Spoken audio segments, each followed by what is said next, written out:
Okay, now we're going to have a look at how to insert SmartArt. So first thing we need to do is go to the home, up on our title bar, go to the home option within PowerPoint, and now we're going to insert a new slide as our first thing. So we've got a nice clear plate to work with. On here we can go to insert and then SmartArt up the top in our ribbon.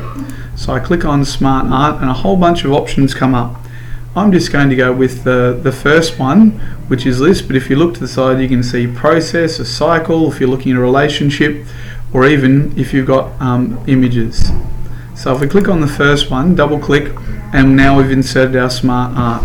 One of the key things to remember is when you are putting in your text into SmartArt, to click on this little arrow here to the side. So I'm just circling it with my mouse, and you'll see a pop-up says type your text here. It's really important to do your typing in this section because it allows the system to work out what's a heading, what's a subheading, and what's a subpoint. So if I put in here that I'm going to put in a list for my fluency within maths and reasoning and problem solving. So I'm going to look at putting in 3 different pieces of information. Now I don't need all these text boxes here, so I don't need to click on them.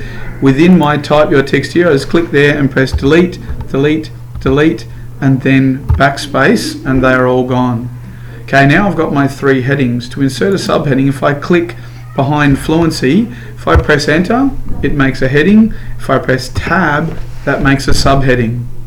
So just to confirm that now I'm on a subheading, so this is a subheading to the point about fluency. If I want to do a subheading for reasoning, I click behind reasoning in the type your text here, click behind there, press enter, that makes a heading. I don't want that, press tab, now it's a subheading. And then I come down to problem solving, I press enter. Now let's just say I've pressed tab and I type in some stuff and I decide actually I don't want that to be a subheading, I want that to be a main heading. I can click before the word stuff, press backspace, and now it's brought it one up in the hierarchy. So now the stuff has become a heading. So now that I've got my 4 options in there, I've finished putting in my information. So now I want to look at what option fits this data best. So I can come just hover, I'm not clicking, just hovering, and I can see what it would look like with these different options. So I click on the little drop down here, I can see what it would look like with all these various different layouts. So depending on what you're trying to achieve, depends on which layout suits. I'm just going to choose a different one just for the sake of now. Beside that I can click on change colors. So I can use the existing color sets that are in there and scroll down, it will give me more. This will depend on the design you've got for the whole slideshow. And once I've chosen my colors, from in here I've chosen my colors, then I come across and then I can choose the type of button. I can even make it look a bit 3D if I want to get a bit funky.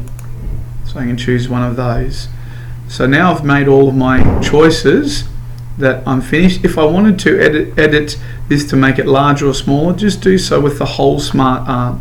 So move your cursor to a corner and you can drag it, make the whole thing larger or make the whole thing smaller, depending on how you want to resize. Okay, that's how you can insert SmartArt into PowerPoint.